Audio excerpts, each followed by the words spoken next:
We are back here inside LAFC, the Max and Vince podcast, officially episode 101, which we don't have as much fanfare for. Oh, no, we've got the biggest guest for this one. See, but that's the difference. We don't get caught up in these anniversaries. We got to bring it every week. We don't say, hey, 100 is going to be. I think 101 is a more important number than 100. It rolls off the tongue better. So we're going to have a big show here on 101. But as we always like to remind you, please download, rate, review, share this with a friend. Share it. Well, you get so many bands that they could put out one good album, but how do you follow it up? I feel like 101 is that for us. Yeah, 100 was good. It was as unexpected. Yeah. We had some access. We got to the players. I hope you guys enjoyed it. If you haven't listened to it, take a listen. You'll hear from Latif Blessing and Eddie Segura, Cal Jennings, Steve Cherundolo. Steve reached out to me on the after the broadcast. Oh, yeah? I had like a 30-second chat about Las Vegas Lights, and I said, and I don't know if this is accurate. I don't know if I'm not breaking any news. I'm just saying, based on what I know, with some openings in MLS, don't be surprised if he gets some phone calls. And what did he say? He said, thanks for the shout-out. But I think it was more thanks for the shout-out for mentioning Las Vegas Lights, even though they lost. Well, they're playing much better, and Steve's coaching up a storm. I don't think I'm breaking news here because it was yesterday. I am up for the Atlanta job. Shoulder to Shoulder podcast. Every time there is an opening in MLS, we'll bring back the Hire Vince hashtag. Yes. It is out there. Hire Vince for the Atlanta job. I think I could do a better job. I mean, I know what water breaks are. Are you going to have water breaks? Are you going to make them run till they have nothing left to give in the Atlanta heat? You know what's so funny is... Are you going to make them tread water in a swimming pool with their clothes on? I now feel like I played high school soccer in the Middle Ages because literally our high school coaches would do similar stuff that like having water would make you weak. You know what's also funny? You remember you get kind of worn out and you'd put your hands on your knees and they'd be like, you got to put your arms up, man. That's how you get full oxygen. Studies now have shown that your oxygen recovery and your heart rate actually recovers better if you put your hands on your knees. Wow, it sounds like a little song and dance, but that's fantastic. But come on, Max, you go for a good Sunday run. That's going to help you out. I did not go for my Sunday run. On rugby, run on the beach sand, and then jump in the water, clears out. I feel great after. I did not do it because after the game, my wife had her friend's 50th birthday. And so I parked the car. I Ubered, which took forever. Uber prices are much more expensive these days, in case you know. And then I met them and then had a couple sea-tails, stayed out a little bit late, and then slept. And I didn't want to go to a run. I feel empty a little bit today. Wait, can you go rewind? Sea-tail? Sea-tail. No. Which basically, I got there too late, so I couldn't get a drink. But there was an after party, and I poured a little tequila on some ice and had a couple of those. Just maybe tequila on more ice? than a couple. Tequila on ice. Wait, if it's just tequila on ice, that's not a cocktail. It is. Well, it's definitely not a sea-tail. Because the ice turns into water, and it's basically a tequila and water. Yeah, whatever. Tequila and water. Still not a cocktail. A sea-tail? But, so I did that. So I missed the run there, but I would miss it. But the news was Gabriel Heinze is out. And no Vince surprise. LaRosa, number one candidate. And before we go any further, Matt Doyle of the MLS office, who also is with the Extra Time we'll ask him how he rates the candidacy of one Vince LaRosa, his playing style. I don't think it's going to go well. Quite the CV, as they say in Europe. He will be joining us here, and we'll talk about that. He had a tweet about Eduard Atuesta and his value on the market. I want to talk to him about that. We'll talk about the Gold Cup. You and I just talked, to pull the curtain back, we talked about briefly, and for once, we don't agree. We don't agree. This is because it based off Gianluca Busio going to Venezia. Venice road trip for us? Yes. See these American players? Yes. Before Venice is underwater? Yeah, yes. So next week. Yes. My brother's an environmentalist, so he tells me about all the cities that are going to be underwater soon, so we probably should go visit Venice, New Orleans, Miami, Amsterdam. All the good places. Come on. Yeah. Detroit is going to be fine above water for a long time. It's coming back, baby. Yes. The Motor City. Anyway, so let's just leave that. So Venice road trip will hit the gondolas, but they're signed now 2 Americans, and Busio, it looked like $11 million price tag, which Big price tag. It's huge for MLS. I believe that's got to put you in like the top 5, right? Top Transfers 3? out, right? Maybe even top 3, yeah. So that's even more than Alphonso Davies, right? He has $8 million, I think. But was it 11? Wasn't there elevators? I hope so. Well, you hope so for Vancouver, but for Bayern, good little piece of work. Loving an Elevator, Aerosmith. Worst song ever. So not if you're in certain clubs. So after that was Matt Doyle, who's a huge Eduard Atuesta fan. He goes, if that's $11 million for Busio, what's the price tag going to be for Atuesta? Because he's the more all-rounded number 6. And you poo-pooed my idea. No, hey, this is a tease. This is a very extended tease, but don't give it all away. Okay, we won't give it away. Yeah, but we'll talk get about into it with Doyle. We'll get into what is the value of Eduard Atuesta, and maybe some other players as well. And you want to talk about your undefeated record on the 5-0-0 on local broadcasts. No ties, just wins.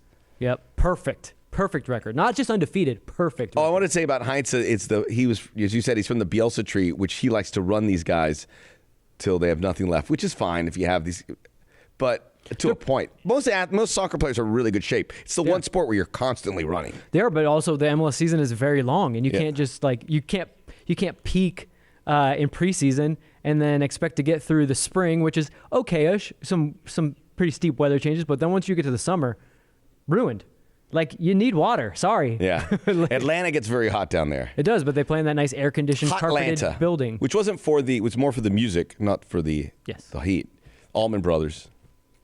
We're actually from Jacksonville, Florida, or something like that. I think you're thinking of Leonard Skinner. No, Jacksonville was where it all started, man. Yeah? That's where it all started. Jayville. Yeah, place I'd never want to go. Okay, we can't believe we've talked this long without talking about the results. Let's talk about 5-0-0. Carlos Vela scored a worldie, and we're 10 minutes. Where do we rank that goal? Obviously, the San Jose goal from 2019 is number 1, right? Yeah, dude, because the San Jose goal won. It's almost end to end. It has a lot of team in, because I like team goals. Team goals, a little bit of team goal, but with like a little bit of single-handed genius of Carlos Vela added in, and then obviously the cheeky little bit where he waits the last minute to let guys come back and then finishes. The curlers are all great. Yeah. The Houston one. Houston. 2018. Yeah. I would say the very first Galaxy game, the second goal. Yeah. That thing levitated. Chip was really good. But this is one you don't see against a really hot goalkeeper. He had this much of a window, hit it immediately. Goalkeeper didn't think he was going to hit him that quickly. It also came off a beautiful pass from Kim Moon-Hwan. Yeah, don't undersell the pass, which is incredible. He just put it on a platter. It was like, here you go. This is your dinner, Carlos. Well, it's a ribeye steak. That's not what Kim Moon-Hwan sounds like. I'm just doing it as my waiter voice. Yeah, I mean, Kim, with asparagus. That's your Kim impression? Yes, and scalloped potatoes. No, I mean, that Kim Moon-Hwan assist, the goal, I told you, and I said it on Twitter, it was Van Basten-esque a little bit for me. I know he didn't take it on the first time, so don't kill me. I've seen the goal. I love Marco Van Basten. That's high praise. Well, it is. I mean, the technique. Especially with someone wearing an Italy shirt right now. The angle. Yeah. Finally, we get to comment on this shirt. It's coming to Rome. Leo Bonucci. Back in my good graces. I wore this shirt specifically for Manesh, who his dreams were crushed. Childhood dreams. He remembers 96, where England was so close. Manesh wasn't even born in 1996. Yeah, lucky for him. 1987. Oh, good on you, Manesh. You're older than you look. Just for people that are watching, he's in Max's ear. Manesh isn't just dropping. Manesh just told me, uncross your arms. But I wanted to cross my arms because his shirt, because I have this rib cage that pushes out here. Max and the is just flexing and busting out. No, they're sick abs. Max, what was your overall takeaway from that game, though? 28 shots. Was it 29 shots? 29 shots. Just the good pressure and the belief or the fear that they were going to tie a game 1-1 where they had that many good chances. Yeah. Because it was earlier in the year where they had a lot of possession and chances, but not great chances like that. You actually had the penalty. It had to be in the game plan because they knew Ochoa was so good centrally and such a big keeper. All these diagonal balls, they all came in diagonally across the goal mouth, and they couldn't quite hit it. Even that cross came over, and then it was another ball kind of across, zigzagging. But it was a certain game plan, and the magic of Carlos Vela comes up. But what I stood out is everybody had a go, right? Yes. Vela, Rossi, Kim Moon-Hwan was MLS Team of the Week. Sifu had a go. Blessing had a go. Even Cheeky came off the bench, Raheem and he was getting pushing. in there. Raheem almost a bicycle kick on his birthday. It was unbelievable. Everybody was all hands on the pump. Yeah. It wasn't like, hey, Carlos, rescue us. Because people are going to walk away, Carlos, rescue us. Everyone had a shot or put pressure on that goal at some point. It's absolutely crazy to think that you and I could be saying something completely different if it wasn't for a moment of brilliance. They missed a PK. Carlos did miss a PK. or I hate saying PK, penalty. Sorry. Gerard Piqué. Yeah, Gerard Piqué. He misses a penalty, but it shows you the margins. We could be having a very different conversation if it's 1-1, or heaven forbid they lose that game. But they'll forget that like this team was creating chance after chance left and right. The XG was high, and I get it. Stats people are going to crush me because they were like, you can't boil the game down to stats. But yeah, they're Billy Bean. But yeah, if Carlos doesn't pull out that bit of magic, I always say I love a mad Carlos. I guarantee you he missed that penalty in front of the north end and immediately was like, okay, how do I get this back? Because this is not how I'm going out in this game. But if he doesn't do that, how do you feel about this team? It would have been right back to the doldrums. We would have been slumping. But why? It just goes to show you it's not always that cut and dry, man. Was it the hair? He changes his hairstyle a lot, and he had the coiffed. He's getting the curls going. He's looking looked really good. That was a good hair, like a nice Renaissance statue, or maybe a Greek Adonis. Was it like those old Hollywood 1940 black and white? Max, you know what Casablanca? Cary Grant, is that one? He did the Spider-Man. Is that for Romeo? Is that for his son? Do we know what that means? I don't know. Because I know what Diego Rossi does, the V, which is for his wife. Yeah. Which is great. Love. I don't know. I like knowing what the celebrations mean. So maybe we'll ask head of security Paul to get us a line to about Carlos Spider-Man. Vela. I want to know about it. Yeah, I think okay. It's cool, right? Yeah. I didn't notice it. I'm afraid. I was you were too busy screaming, which was great. I loved your call. ESPN FC. I got some heat with my former employer. Yeah, like they don't know you. Who's running the ESPN FC? I know everybody there. I told them, and then they go, the announcer lost it during this call. Yeah, just put my name there. You don't have to tag me. Max Bredos, LAFC. Come on now. Yeah. That one kind of. That's fair. That's not. This is the way I've been treated by the national media. That's why I'm going all in with my wonderful club here, LAFC. Hey, we're going to beat them from within. Aside from your actual agent, I'm your biggest agent, so I'm 100%. We were having a conversation about great American goal calls before the game, and I was in your corner. What you said, I have been thinking about for 3 days, so I really appreciate that. Cool. Because I jokingly said, greatest goal call in American soccer history. And I go, what's my call from 2007 U.S. Open Cup? I mean, the Gold Cup. And someone goes, well, there ought to be better ones from the World Cup. And then they asked Vince, and he goes, yeah, but calling a goal in the World Cup's easy because of the magnitude of the competition. You just have to not mess it up. Right. The Gold Cup's a tougher sell. And I go, you're right. I made it a Gold Cup. I've been watching the Gold Cup right now. Those games are not good. Oh, yeah. We're going to talk a little bit about that U.S. game with Doyle. Ooh. The whole tournament, the groups, it's going to be better in the quarterfinals. But this whole group thing, these mismatches, empty stadiums, you're like, optics, not great. Every match is in a place where it's extremely hot and humid. Good Rain call. Delays where there's a lot of weather. Good call there. They're still having games at the Cotton Bowl. They're having games at Allegiant Stadium. They're having at Jerry's World in North Texas, the brand Children's Mercy Park, which is new and state of the art, and then the Cotton Bowl. Yeah, actually, we had a good turnout for El Salvadorian fans, we should say. Well, that El Salvador team, very interesting. Good. Yeah. Really impressed. They should have got a point. Yeah. Really interesting team. So, like when no one wants to play them in the knockout round. Right. The USA got a lot of grief. They won the group, and I do my Soccer OG podcast, Soccer OG YouTube Shout show. Out. Do the you plug. can check it out. Soccer OG.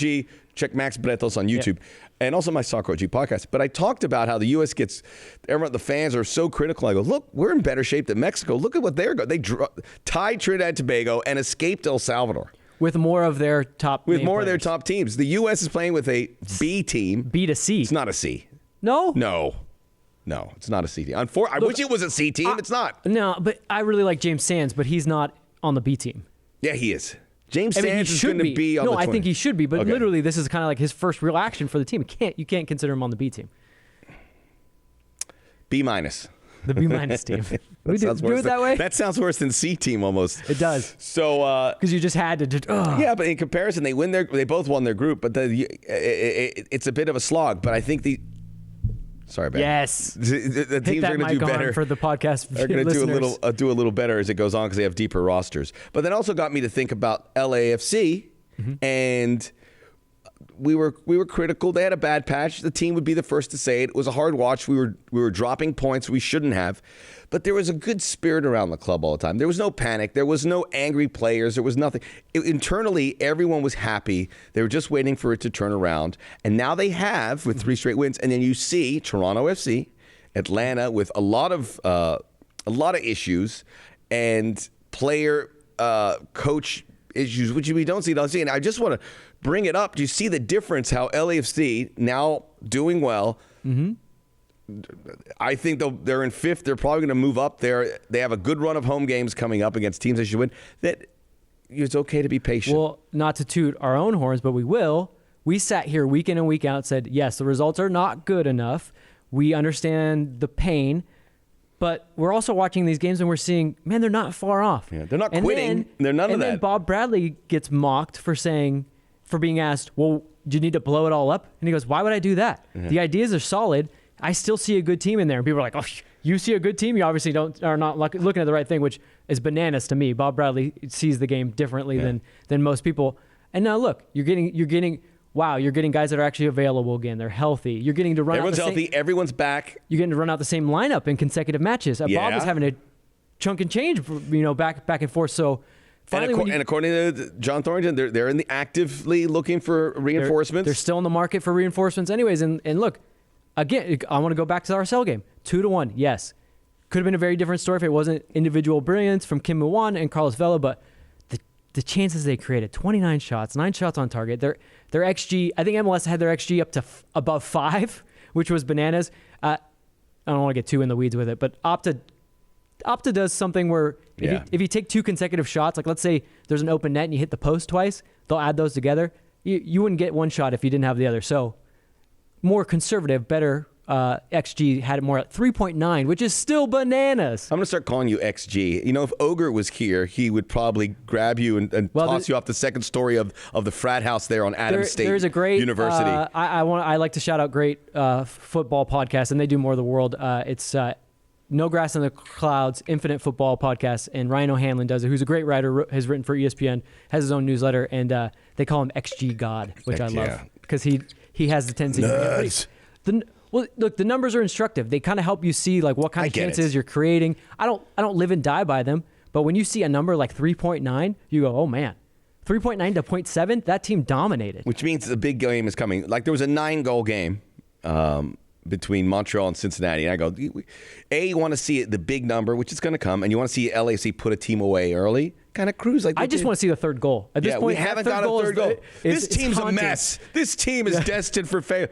They haven't had a third goal. Can you imagine? But I mean, it keeps ticking up. Like every match in RSL, we were like, ooh. Excuse me. We were like that match was, ugh. But we won, thankfully. Then Austin, they're made to work for it, but they get a 2-0 victory, comfortable in the end. This one, they are made to work for it, kind of in that middle patch, but in the end, just created almost every single chance that there was in that game. It's just ticking up, and again, it's a lot of things. It's availability of players. It's keeping your lineup together and just figuring out some new ideas to place personnel in the right spots. The 5-3-2, which at times looks like a 3-4-3 with Sifu so pushed up, helping to press. You're calling it a 5-3? Listen, well, we can't call it. That's not a 5. It's a 3-5-2. Well, I will say because Kim and Raheem are so far up there. Well, except for when they're not. Oh, I will say my one worry was when those patches, when RSL was starting to make the distances bigger to cover, starting to play longer balls. They actually which was really interesting for RSL, who I normally think was a very defensive team. They basically said, let's get 3 guys to stand on each one of their center backs. So now their center backs are kind of a little bit more worried about where they can go because they don't man mark the center backs. They want to be able to do some things. And then they just had Rusnak kind of float in between the midfield and the front line. The wing backs started to have too much of a gap to close. So they were farther back. But second half, seemed to figure something out. Raheem really went for it, which got Kim to get more activated in his position. All in all, good team performance. On the offensive side, those 2 guys going forward did something that I always look out for, and you don't see a lot in MLS. So wide players go up. They're going at the opposing fullbacks. And do they take them on or do they pass it back in? These guys taking it on at least half the time, if not more. Raheem Edwards just turned and goes, I'm going. And he would crack through that back line. Kim would do it as well.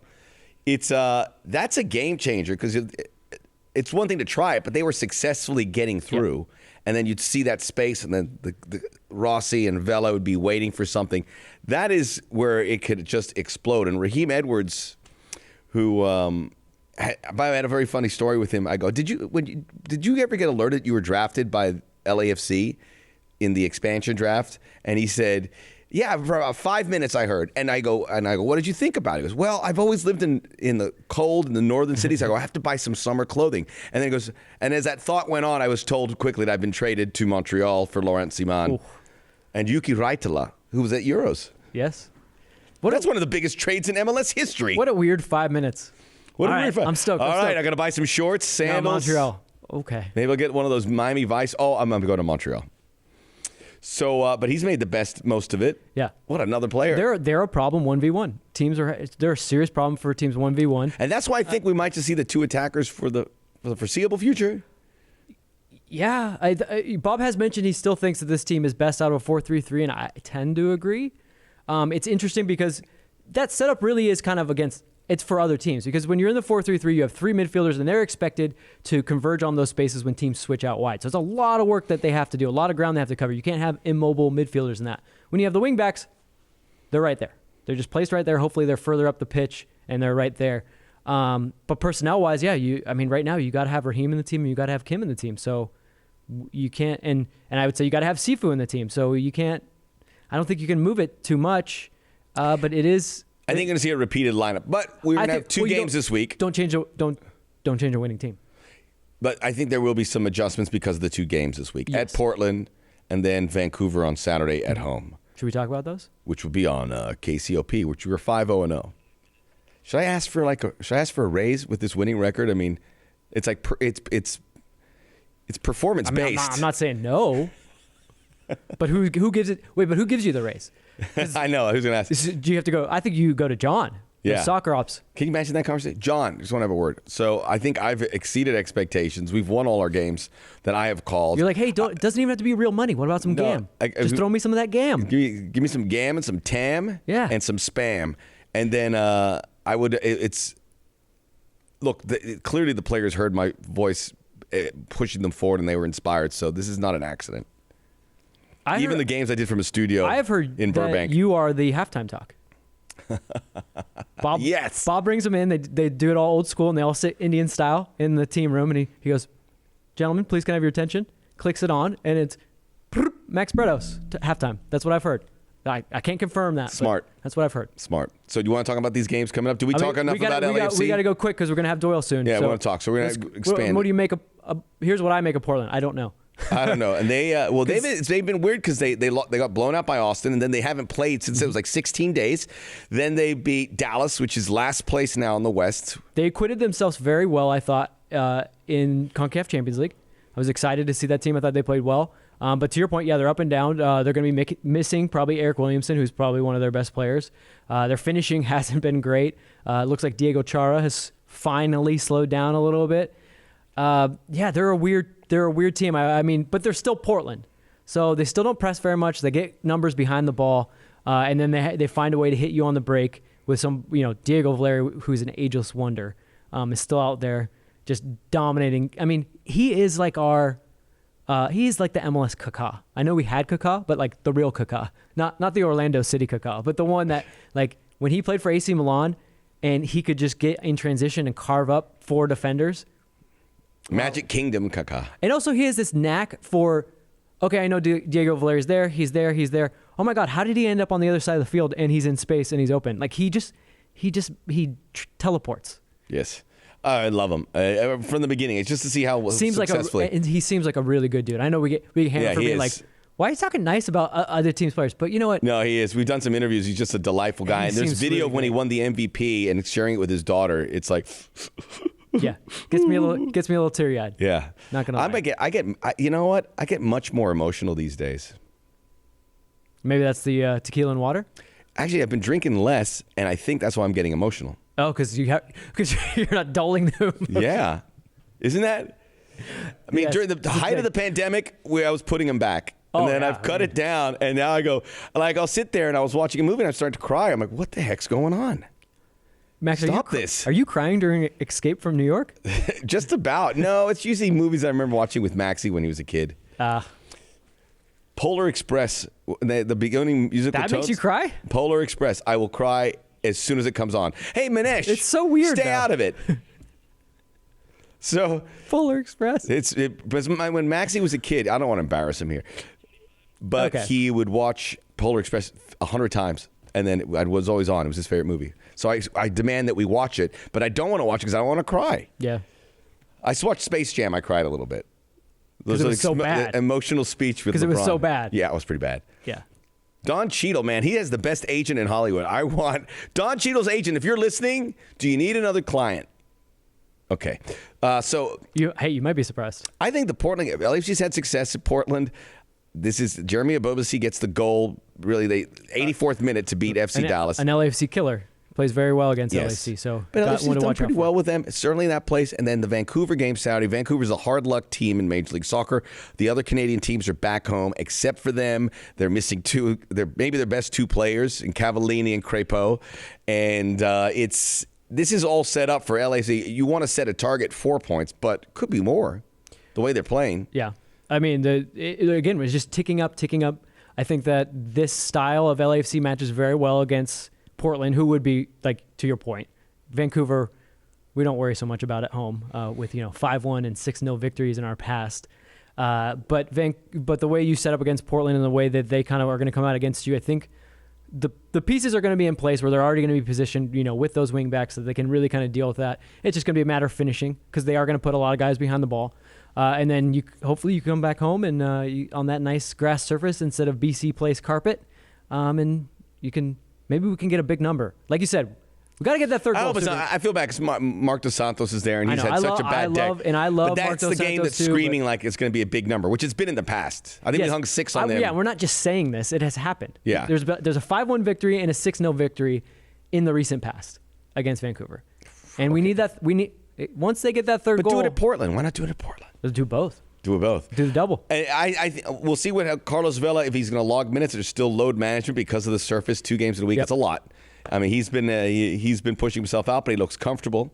My goodness, scoring that goal when he did, it's pretty impressive. Yeah. So we're a solid 5th, tied with Colorado for 4th on points. The standings are looking quite rosy. After 6th behind us, there's a gap. Yeah, there's a gap. So you've given yourself a little margin. And then when you look ahead, there's only 3 points between you and a certain team down south who lost to Vancouver. Yes. After leading.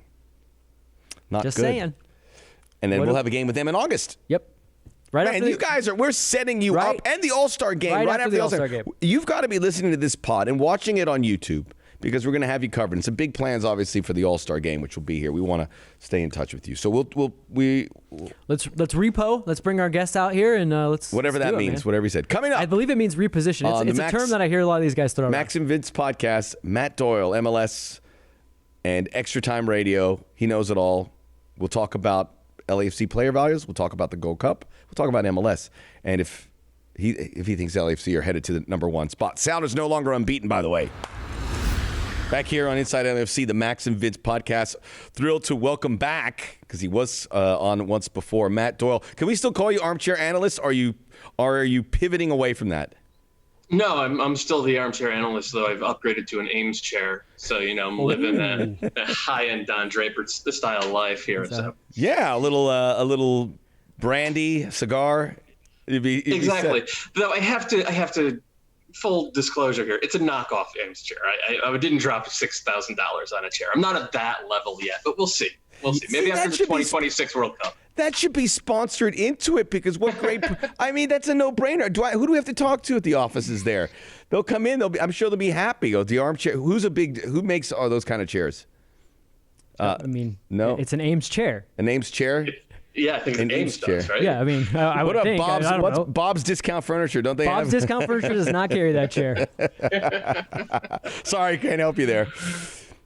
Before we get into it, Matt, because we're going to talk a little LAFC, because you had a tweet about the value of Eduard Atuesta, and I want to talk about that because we know there's a lot of LAFC players on the marketplace, and obviously talk about Gold Cup, which you're immersed in. But Vince over here has his It's Coming Rome shirt, and he feels like you have an axe to grind with Italian football.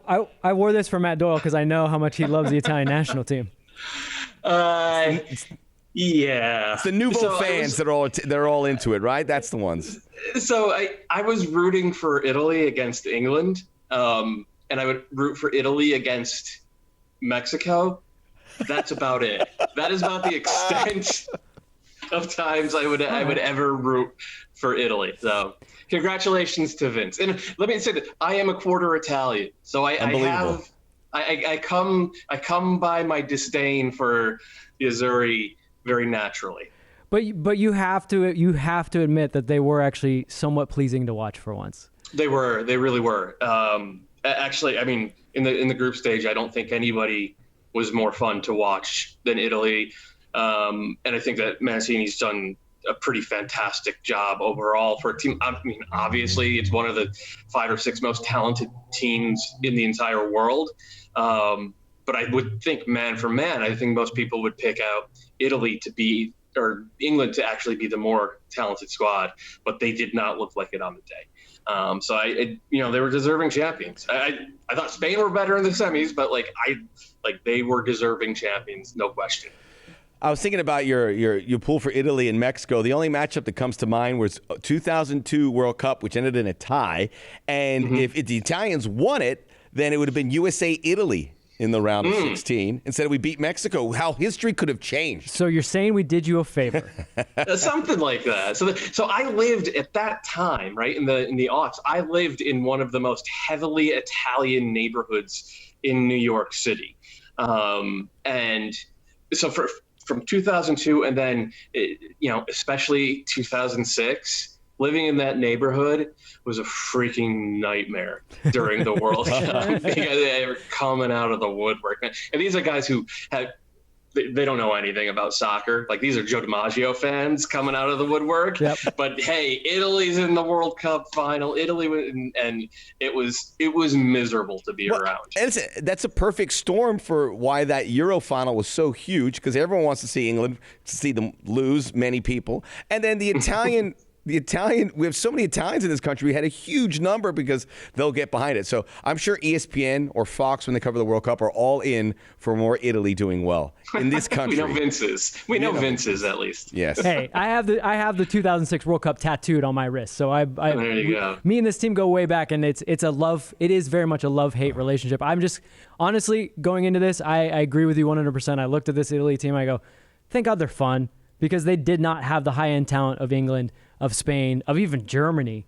But they were a team, and maybe this segues a little into the U.S. national team. You have an Italian team that plays 4-3-3. They always play 4-3-3 in this tournament. They're known for chopping and changing different formations within games. So they're not changing all the time now. The U.S. national team, though, is still figuring out a style of play. And I don't care if you say this is the B team or the C team. Don't you think maybe we should play one way? Yeah, I do. I'm a big Greg Berhalter fan. I think that, going back to his days with the Crew and then most of what he's done with the national team, it's been largely very good. And I think that he has really good ideas about the game that his teams tend to express. But I feel like this team would express them better if it was almost always a 4-3-3 and occasionally the 3-4-2-1 that we saw against Mexico in the Nations League final, and that I thought was pretty effective in that game. And changing between those two formations is something that you see from a lot of teams, be it, a Chelsea. Tuchel has certainly done that over his career. Pep does that all the time as well. So I was a little frustrated from what we saw on Sunday in that 1-0 win over Canada, especially because I think the biggest question this roster needs to answer is who can back up Tyler Adams, who can play those minutes when Tyler Adams isn't around. And James Sands is sitting right freaking there when he's played that role at a really high level for NYCFC, and he has filled, more of a middle of the back line role for the U.S. in these couple of games. And he is naturally a ball-winning number 6 who is a plus distributor as well. And it's like, let's just trot him out there in a 4-3-3 and see if it works. Because if we get that question answered, then no matter what else happens, as far as I'm concerned, this Gold Cup is a success. And it was frustrating to go through that game on Sunday, seeing him try to answer 10 other different questions all at the same time. So, which is a long way of saying, yes, Vince, you are absolutely correct. He answered those. I mean, James Sands, he was given a lot of responsibility. He answered in that central defensive part where he came up. But I'm with you. It can't really be Busio because of the defensive liability. Jackson Ewell just always seems very limited. It's not the same kind of Jackson you'll see on the club level. It's an obvious scream here for Sands. And again, we're looking for the players that you can build into that 23-man World Cup qualifying roster. And if you get cover there on Tyler Adams, it's a game changer. So, by the way, do you designate this as a B team or a C team? I guess it's probably more of a C team, right? Like how many of these guys will be making the 23-man rosters for World Cup qualifiers? 5, 6? I said 7. Is that too high? I called it a B. I called it a B minus team. 7? 7's a lot. It's a lot. Yeah. 7's the target. Berhalter, I think, did the right thing here, going way down the list to figure out who can plug these holes. It's just I wish he was doing the right thing with putting them into super functional and super obvious situations so we could get Daryl Dike was terrible against Canada. Which fine, young players sometimes have stinkers, but we were never going to learn what we need to know about Daryl Dike by playing him up top in a 2 alongside Gyasi Zardes. Those two were never going to work together. So it was a missed opportunity to learn more about the player pool and who could solve the problems that this team still currently has. You mean you would like to have 2 forwards that maybe pass the ball to each other at some point? Is that what you're saying? That. Well, imagine, but more like a winger type. Well, maybe I can segue this into LAFC because after the LAFC game against RSL, I said, how can I blame Greg Berhalter for this? And I'm going to do it this way. David Ochoa should not have been playing for RSL in that game because he should have been told he's starting every single Gold Cup game because Matt Turner should be playing with the A team. Yeah. Am I way off base here? No, I didn't. I wasn't able to construct it like that in my head, but you got there. I really like it. I mean, I will say straight up, I think that Matt Turner is better than either Zach Steffen or Ethan Horvath. As a matter of fact, I am really, really nervous about Zach Steffen gifting goals to to opponents during World Cup qualifiers. So yes. All right, Vince, you got me on board. David Ochoa should have been in goal for the U.S., though it is an open question as to whether or not he would have accepted the captain call-up. Yes, I think I agree with you 100%. I think he was right to if he sees Matt Turner and goes, okay, Greg, no, I'm not going to come because I'll play my club team and I'll get minutes, that was the right decision. But if he goes to him and says, you're my number 1 through this entire tournament, and by the way, we have a very good chance of winning this tournament because it's the Gold Cup. I don't know. Maybe it sways him a little bit. It might have. I don't think it swayed Julian Araujo, which is very interesting. The guy, working across town from you. And I think that what we are on the precipice of, and thanks in large part to the strength of the academies in Dallas and with the Galaxy and now with what LAFC are doing, kind of a golden age of Mexican-American dual nationals. Kids who are going to be, getting opportunities at a young age with first teams and are going to have to make some pretty tough decisions about which club or which country they're going to represent at the national team level. And we've already seen Efra Alvarez make his decision, and good for him, and I hope it works out for him. But there's just a lot more of that to come. Yeah, all three of the he's playing for them. Well, all 3 of the LAFC academy players that were signed, and I'm not saying they all have national team ceilings, but they all have the eligibility to play for both.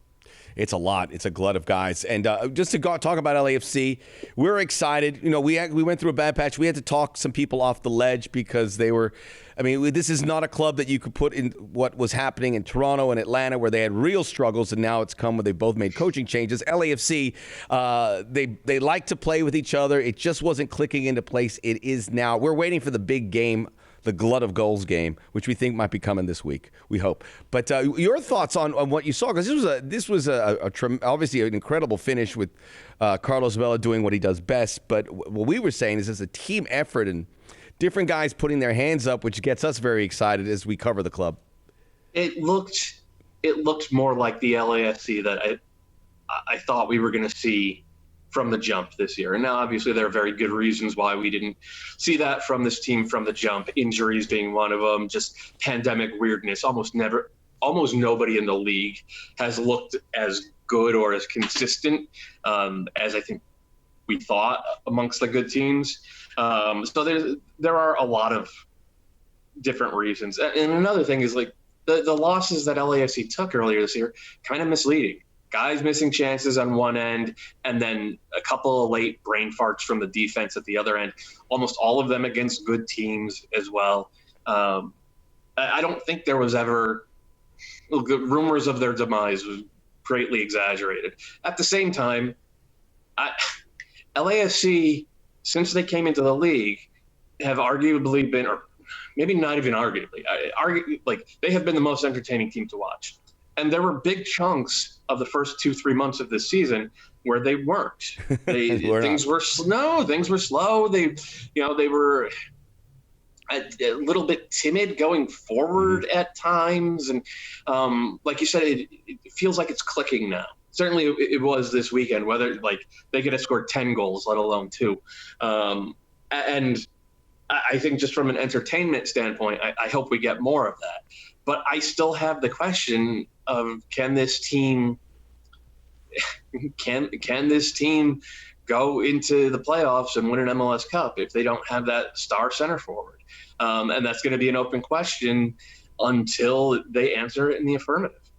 Because watching this LAC team, and you can have a different opinion on this. I think defensively they are actually quite good. Now, obviously, if you make a bonehead mistake, it's hard to say your defense is good, but they are somewhat good. It's all about chance finishing.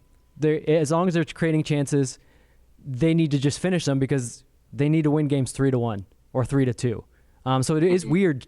I don't know. Is it as much as, like you said, that they do look at least somewhat pleasing to the eye again? But is it weird for you to watch them kind of grind out games? It is. But I think in part it's like a compliment to them because they have the ability to grind out games now, whereas certainly last year they didn't.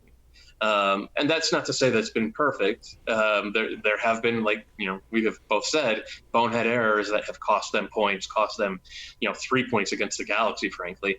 But I think it's been a necessary club to add to the bag because we've all seen what the Sounders have done to them repeatedly over the last couple of years. Sounders were not beating LAFC in big games by playing beautiful, flowing soccer, though they are certainly capable of that on their day. They were just grinding LAFC down. They were throwing a rock into the machinery and making it break, and LAFC didn't really have the answer to that. Now, again, it's going to be an open question as to whether or not they actually have the answer to it until they get to the playoffs and show that, yes, they do. But it does feel like they have taken a step towards that and are a little bit more culturally or emotionally resilient than maybe what we've seen in the past. And in that regard, you have to focus on CCL run last year. I still think LAFC are CCL champions if Atuesta doesn't get that BS red card.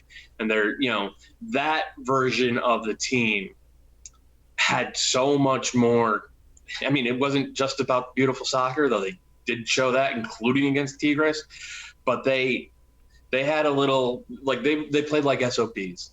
They really did. And LAFC hasn't always done that. And that is, I think, starting to translate somewhat this year. And then when you layer on the beautiful attacking soccer on top of that, then you have a team that looks like it's going to win a bunch of games and maybe even a couple of trophies. Yeah, and that's a new development, that toughness. We see it with the introduction of Murillo. Farfan has been a pleasant surprise with the toughness and getting under people's grind. So I think that is a nice part of the recipe that could make them a better team on the other end. Matt, I wanted to talk to you about the Busio tweet where he looks like it was like 11 million, right? 11 million for Venezia for a 19-year-old player. And you said, imagine what the value is for Eduard Atuesta because he's a more. Why are you laughing so much? I agree with you. With you. Vince feels like it doesn't equate because Atuesta's too old. Before we get into this, how tongue-in-cheek were you on that? Because I don't want to hammer you if you were having a little bit of fun, because I just think that the powers that be that are making these transfers see it a little bit differently, and a lot of it starts with age. For sure. So it was everything I tweet is 100% serious and 100% tongue-in-cheek. That's not fair. That's not fair. Yes. I need that on your Twitter bio. Obviously, Busio doing what he's done at age 19 is super impressive, and he's a big reason why he's going for, it seems like 8 figures if he hits the incentives. And from what I understand, the incentives aren't particularly difficult to hit. So this is probably going to be an 8-figure transfer for Sporting KC. Getting that from a 19-year-old is more valuable to a lot of clubs than getting it from a 24-year-old. But I believe Atuesta is 24. That said, I think the world of Atuesta. I think you could drop him into any club outside of maybe the top 15 in the world, and he'll add so much value. You put him you put him with the right players, even in some of the biggest clubs in the world, and he would not be out of place. I think he is my favorite player in this league to watch. And like part of me wants to see him get sold for X amount of money just to see if he can succeed and blow away expectations in Europe in the biggest leagues in the world. Part of me doesn't ever want to see him leave MLS because he is so much fun to watch. So, I mean, I'm with you. Look, I'm a Juventus fan, and there was times when I was watching a Rodrigo Betancourt not be able to even look behind him to see the man behind him and then play a weak pass to his goalkeeper. And overrated. I'm thinking, can Eduard Atuesta please come and help my Juventus team? Like, I mean, he could do a better job than whatever Betancourt is providing. But yeah, I had to tweak. I always have to tweak Max because I want to bring him back to earth because I'm like, look, Get out of here. Look, Busio's got the passport also, which is a huge deal for an Italian league where you have 2 non-EU spots. And then aside from the age, Atuesta, and even though he gets re-signed, really only has a year left on his deal. So you're not buying out. I wouldn't imagine Busio has 5 years left on his deal, but more than a year, I would think. Yeah, I'm not sure what the numbers are on his deal. It does, whatever it is, it looks like a good bit of business for Sporting KC, and it does feel like the floodgates have kind of started to open on the transfer of good MLS talent to the biggest leagues and some of the biggest teams in the world. And it's something that, as an MLS fan since 1996, I have been waiting for this moment, for the league to really join the global market in this way. And I think the owners are maybe realizing it is a good way to make a little bit of money as well. And once that starts happening, then I think the league as a whole has the ability to move to another level. Well, there's another guy. It was also this was maybe deferred because of the pandemic, but this time is going to arrive. But you got to get the right prices, and we know Atuesta, Rossi, Rodriguez are in the shop window, so to speak. But you're not going to give them away. That's where I'm going. There's another guy with an Italian passport named Diego Rossi. Should Venezia be shopping? And continue to shop in these waters? Tanner Tessman, Busio. And are you going to be on our Venice road trip? Yeah, I know you. I know you don't love your Serie A soccer the way I do, but what do you think about Diego Rossi to a team like Venezia? Does that suit his level? I would have thought he would be on the radars of, or potentially even having moved to already more of a more established sort of mid-table team, or even higher. I've always had sort of a soft spot for Fiorentina. American and I know it looks good in purple. Yeah. So there were rumors about that. My people are from Napoli, so sure, send him to Napoli. I don't think he would be ever playing, in Turin for Juventus, but Torino, he would make sense there. He is that type of player. And it's like the Atuesta thing. Like I want him to stay in MLS forever because he's a good soccer player and it makes my job more fun to cover great young soccer players. But I also want to see what he can do in a top 5 league. And my guess is that we will get to see that next year at some point. Yeah, I just add with Rossi to like to see him with a team that has a lot of games, that maybe in the Europa League or a Champions, because he's durable, he runs, and he'll eat up these minutes for a team like that. So I think that's a valuable component. And just please, God, send him somewhere that wants to play a little bit, because when you watch somebody like Miguel Almiron and you just want to cry every day that he's just crying out for somebody. Like, he gets on the ball and goes, this is how we do it. This is how we do it at the Toon. Let me run 80 yards. Oh, is anyone coming with me? No? Okay, cool. Yeah. I have a buddy who's an Arsenal fan, really big Arsenal fan. He's an English guy. And I've been busting his chops for the past 3 years about how much better off Arsenal would be if they had just shopped in MLS. They could have gotten Alphonso Davies, Miguel Almiron, Tyler Adams. Now you get Rossi and Atuesta. Suddenly you're cooking. Suddenly Arsenal's back, right? They just got to learn to shop American. Wouldn't have had to open that war chest either. Now they're paying $90 million for Ben White. Man. We give you a good deal. It's basically the Bob's Discount Furniture, but it's quality furniture. I don't think that's going to catch on at MLS anytime soon. I don't think so. Matt, you're fantastic. And if you don't follow Matt on Twitter, you're cheating yourself. It's fun. It's hilarious. 100% fun. 100% serious. All 100% the time. Smart. You'll get it. It's great. So check out, and you really should. And check out Extra Time. We listen to it every week. It's fantastic. It's so good that you guys watch everything. And I'm like, it's hard to watch every game. It's hard. It is. There are certain games that are harder than others, and I will just leave it at that. But you had to be thrilled. You saw Montreal, Cincinnati go. I got 9 goals. It was awesome. Yeah. That one was a lot of fun, and like everybody's sleeping on Montreal because of everything that's traditionally surrounded that team. But Wilfried Nancy's doing a hell of a job up there, man. Right on. Matt, we appreciate you, and you just keep fighting the good fight, and hopefully we get a Gold Cup final, because I want to go to Vegas, and it's a short drive. USA, El Salvador. Is that possible? It's possible. All right. That's what I want. There you go. I like that one. Have a good day, my friend. We'll talk soon. Cheers, boys. All right. There you go. Another cracking good show.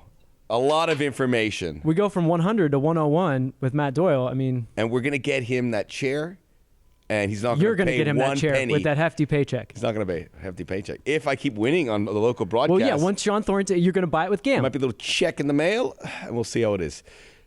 We appreciate all of you. Do what you got to do. Download. Leave a review. Let us leave a review. It takes 2 seconds. Just tell a friend. Tell a friend. And we'll be back 2 games this week. Wednesday games on FS1 at Portland. Saturday's going to be on KCOP, and we'll be back. We have another 2-game week lying ahead here in July, August. You and I are going to be quite busy, my friend. Yes. All right. I also want to wish my wife happy birthday, which is on Saturday, which I can't be with her on that Saturday because I'm working, but we'll have to do something Friday or Sunday. I got to come up with a plan. Oh, you better get on. I'm going to get her a high-end toothbrush. Please leave a review and send Max gift ideas and adventure ideas. Gift ideas, please. Yes. I think go to Costco. I saw they have electric bikes at Costco now. That's a gift idea for me if anyone's shopping. Is an electric bike a motorcycle? Kind of. All right, everybody. We'll talk to you soon. Placido Domingo. Oh, yes! They knocked on the door, and they finally kicked it through.